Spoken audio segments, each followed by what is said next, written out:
Yes, Chef. With Ryan.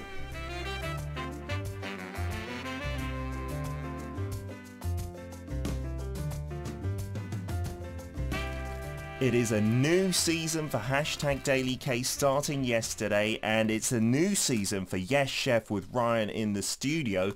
If you're watching the video radio already, you might have an inkling as to what's going on. Ryan, how are you doing this morning?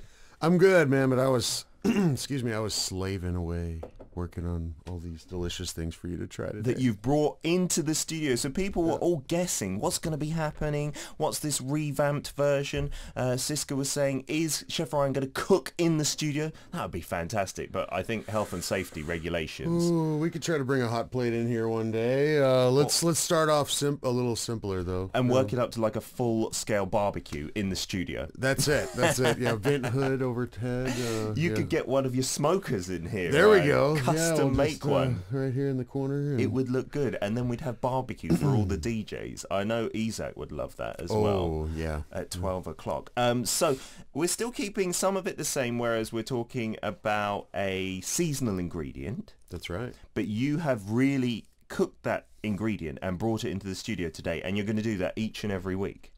That's the plan. That is the plan. So far so good, I think. And I've got a little, stay tuned. I think I'm going to blindfold Peter and see if he can taste two dishes. A blind taste test. One with the ingredient today and one without, and see if he can tell the difference and describe the difference. Fantastic. So, and we've got a special other camera in the studio, so you get a better look at the food, because, yeah, you can't see it from the current angle at all. And also some close-ups of us tasting it. I guess me in particular might have some interesting reactions. So without further ado, what ingredient are we talking about today? Naeng. Are you familiar with shepherd's purse? I've definitely not heard shepherd's purse, but Naeng I'm sure I've come across and heard the name. So what exactly is it for our listeners that are unfamiliar like me? Shepherd's purse, is that what it's known as in the West? It's a late winter to mid-spring green. Mm-hmm. And I would say that it's got definitely kind of a pepperiness to it. Okay. Some people describe it as smoky. Joe McPherson always said smoky, and I don't know if I get that quite as much, but it is unique. Definitely off the flowers, I'll get like a bright pepperiness. You can eat the flowers as well? Sure. Wow. Or season with those. But usually it's sold here, and it's not the flower yet. It's just the low green. It's in the mustard family, so it's got a little bit of a spiciness to it. Okay. And then the roots are eaten here. That's the painstaking process of harvesting these, because they taste better if they come from the mountains. And wow. And they sell for more if the roots are longer. I got a whole lesson yesterday at the market that I hadn't ever gotten before. You didn't harvest them yourself from the mountains. No, so is this the I have picked it in my front yard and eaten it, but yeah, this one. This is just simply blanched Naeng. Okay, so we've got a camera close up on that now. This is blanched Naeng. So this is what can I pick one up? Sure, a bit unhygienic, but that's the root that I'm holding. Yeah. It kind of looks like a tiny little ginseng. Mm-hmm. And then that's the leaf part that comes out, and then if you let it grow, more flowers will bloom. It gets pretty tall, and there's a little white flower, and that is a little peppery. Okay, and this is blanched Naeng. So it really tastes like spinach. Go for it. You eat it together with the root. Do you always eat the root and the leaves together? Usually, yes. Really? Mm-hmm. Okay, then I've never tried this ever before. So yeah, I'm not too good with greens. Strange. Okay, let's just give it a try. I smell a little bit of kind of ginseng in some when it was coming in. Okay. Tastes a little bit like ginseng in some. I don't know where you're getting that. No, because of the rootiness. I don't know. Yeah, like a little bit of soily flavour. Well, supposedly, if they have really long roots, then they've not been grown in a greenhouse. If they got long roots, then they must have been in kind of a natural habitat. So the women in the markets will charge a little bit more for those. This time of year, it's important to say that when you go to the markets here, It's awesome. There's this whole range of spring greens out there. The one we were talking about last week, souk or mugwort. Yes. There's a big bag of that. There's Naeng. There's a whole plethora of different spring greens. This is the first one that you see. Really, the first kind of sign of spring. Some folks talk about how this is the first one to come up through the snow, even. Oh wow! You know, or in that cold hard ground, so it's the powerful one. So it's supposed sturdy. to give you that power. Okay, I've digested that. Well, not digested it, but I've swallowed it. It's very rooty for me. Yes. That's all I can really say about it. The kind of top bit tastes, in terms of texture, a little bit like spinach, the texture. Right, I agree with you. But flavour-wise, I don't know. Yeah, maybe a bit of pepper now, like a bit of a little bit of spice, tiny bit. But not something I would choose to eat. Certainly not like that.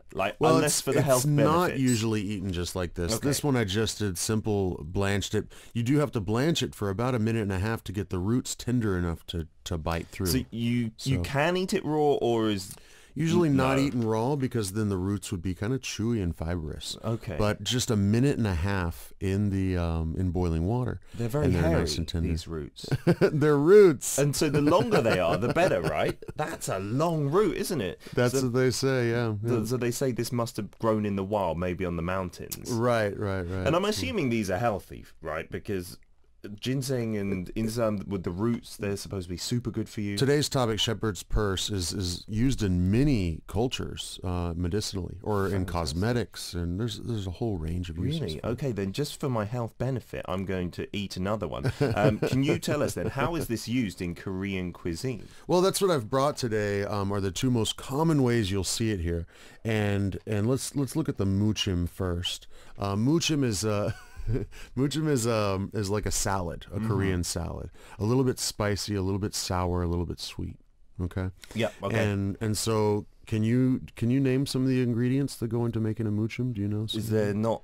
There must be some chili pepper powder. Right, or chili pepper paste. One of the two. Oh, really? Okay. And then some kind of oil?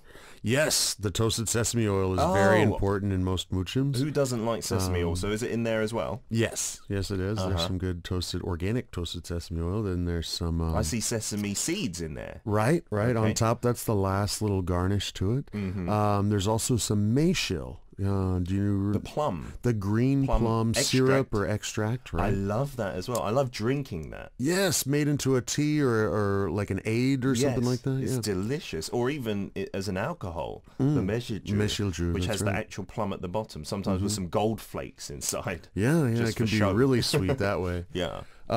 So this is... You're trying to get a balance between spicy, sweet, and a little bit sour. So you've also got some doenjang, garlic. Doenjang is fermented soybean paste, garlic, the red pepper paste, and the toasted sesame oil, and then a little bit of that plum extract or plum syrup. And I want you to try this one. So is this readily available, the shepherd's purse, in other countries as well? Absolutely. It grows all over the world. If you just did a little search online, you'd see that you can find this being used in many different countries, many different cultures around the world. Okay, so maybe even you could get it in the supermarkets somehow, or medicinal places. Dried, possibly. Yeah. I'm going to smell this first, the muchim. But I bet you it grows. Smells good. It smells way better than this just plain blanched one, which really smells like... There's a lot of flavor added now. You're sniffing the ground of a mountain, I suppose. So this is the muchim version, and like you said, there's no cooking involved there, is there? Just 1.5 minutes in boiling water, and then take it out and squeeze the moisture out of it, and then add your other ingredients. That's like 100 times better. Oh, I was nervous. You really always good. Talk about how you don't like everything, so yeah. Okay, cool. The ingredient itself, but once it's got a nice sauce or marinade on it, then I'm pretty up for anything. That texture is nice as well with that flavor. You may notice that this isn't super red. I didn't go overboard with the seasoning because I wanted you to be able to taste the Naeng. And it's got a little kick to it because of the seasoning, but like you said, it's not overpowering in any way. Excellent. And it really, that makes it taste good, and I'd love like a bowl of rice with that. That would be perfect. Exactly. This is a great side dish. that you'll see this time of year and this time of year only. Yeah, but I don't see many restaurants. I don't think I've ever seen many restaurants with this in it. As in a side dish will just randomly come out with some nengi. Maybe I haven't been to the restaurant during springtime for some reason. Well, there's so many side dishes here, so I'm guilty of it. Sometimes I don't know exactly what everything is coming out, you know, I have to ask. It's true. I mean, why don't you try some as well, Ryan? I don't know what with you could try it with your hands, but this really tastes good. So shepherd's purse, because it must look like any other thing that's growing out of the ground if you saw it. Is there a way to kind of distinguish that shepherd's purse? I can pick that and eat it. Well, You've got to be an expert, maybe. you know, it's funny. I was just walking my dog the other day, and I noticed both the souk, what we talked about last week, the mugwort, and the nangi or shepherd's purse, right in front of my house, just in like a raised area with trees, kind of a decorative area between the neighborhood. And nobody's out there picking it, but it's there. It's there. It's something you could find, hopefully. If it is difficult to find, is there any equivalent that you could use that you'd find easily in an American or a UK supermarket? For shepherd's purse, goodness, I guess there's so many different kinds of mustard out there, so you could possibly use maybe a Mizuna, something like that, when it's younger. I don't know. It's pretty unique because this one really is the first one to come out. And it's got the leaves and the root together. That's what makes it a bit difficult, I think, to find an equivalent. Have you noticed that spinach here in Korea, people consume the root as well, or at least part of it? Oh, really? And in other countries I've been to, I have not seen that. No, you usually cut it off at the leaf. But spinach here, I think in the UK it tastes more irony than it does here. Spinach here is a little more easy on the palate, I find. Okay, and now there's some soups I can see over there, Ryan. Right. Do they involve nengi then? Is that common to put nengi in a soup? That is the probably the most common way you'll see it here in Korea, and again, it's this time of year that you'll have like doenjang or fermented soybean paste soup, doenjangguk, and then a doenjang with nengi. And what I did is I made the exact same doenjang, but then I added nengi to one. Do you put the nengi in at a particular time of cooking the doenjang? It's one of the last ingredients you add, about right when you maybe add your tofu or your the little mushrooms. Okay, so towards the end. And you think that it gives it an extra something? Absolutely. Really? Okay, so we're going to do a blind taste test here. Just normal doenjang soybean soup, and then the one with nengi, and I have to tell which one is which, or which one I prefer, I suppose. I would like to see if you can tell which one has the nengi, and then describe how it's different. All right, I will do my best. Do the honors with there. My lack of adjectives that I know. I would describe it as best I can. Oh, this is a lovely bandana, by the way. Brand new, buddy. I hope it's not been Just used for blindfolding before. Okay. All right. I'm going to be bad with the spoon, so could I ask you to feed me? Right? Okay, you're going to have to open up wide so don't spill this all over. Now, I'm just going to give you the broth because you should be able to taste that from it. Okay, are we ready? Yeah, I hate to imagine what I look like here. Here is number one. Oh, okay. Okay. Not too spicy for you? Not too spicy at all. It's nice. I like doenjang. Doenjangguk often has choyangochu, or the spicier of the Korean chilies. Did you put that in? Yes, there are three in there. No, but it's not too bad. It's really, I love doenjang soup. So one more. All right, here comes the other one.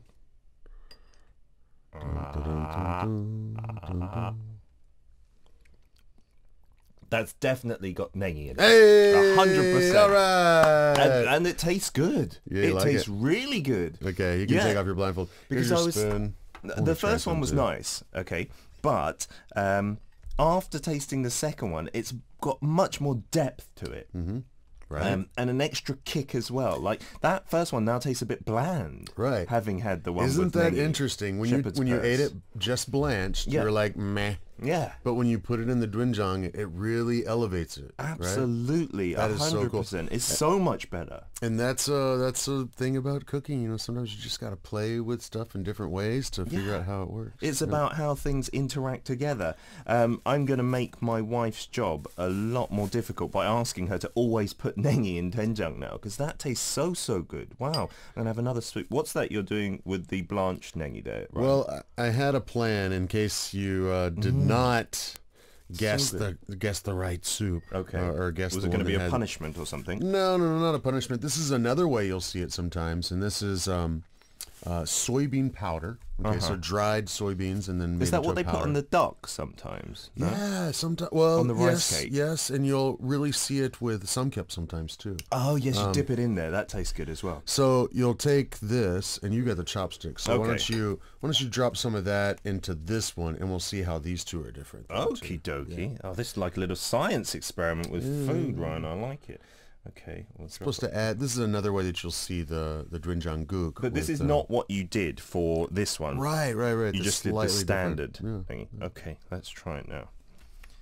See if it's any different. Because yeah, that plain one tastes so much more plain after you've had the nengi one. Oh, there's another sweetness then. That comes in. Yeah, Isn't that cool? it's sweeter. Yeah, much sweeter. That tastes brilliant as well.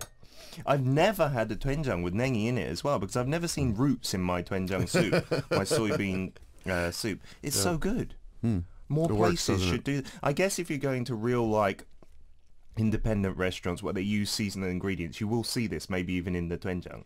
Oh, definitely. Yeah. At This time of year, you'll even see signs in some places or in the markets they're adding it. Yesterday when I was shopping for this, there was a little argument going in front of the vendor. Really? Some folks wanted to buy a lot of nengi, and they were haggling over the price. And to give you an idea, about 100 grams Yep. of this right now. Ooh, is it? Yeah, it would be about maybe a little less than 100 grams. Is only about $2. Okay. $2 or $3. But this amazes me because someone has gone out and carefully harvested these Each and with every the one roots individually. still there, because if they lose part of the root, then they're losing some money Yeah. because it can't sell for as much. Sure. And you were saying the hardest part of doing this, or the most time-consuming part, was like picking it apart. Right. I actually made a lot more than what you see here. So Yeah. I was going through, 200 or 300 grams of nengi. But what do you and have yet- to do to prepare it? Well, they're pulled up the roots, so there's still some soil there, and you've got to wash all that off. It is so amazing to me sometimes, hanshik, Korean cuisine, how much work goes into preparing each ingredient that goes into something. Sure, and then the cost effectiveness of it, as in it's not extortionately expensive, this dish. Really isn't. It would probably be like $5 or $6, right, in the restaurant. That is delicious, Ryan. Thank you so much. Shepherd's purse, something that I thought I would hate. I actually really like that, Ryan. Thank you very much. man. Okay, give us your messages, anything that you've got to do with shepherd's purse, or maybe some other similar ingredients and ways to eat it, and also what's in your fridge, and we'll cover that in part 2 of Yes Chef. First, let's play some Ihai. This is Rose.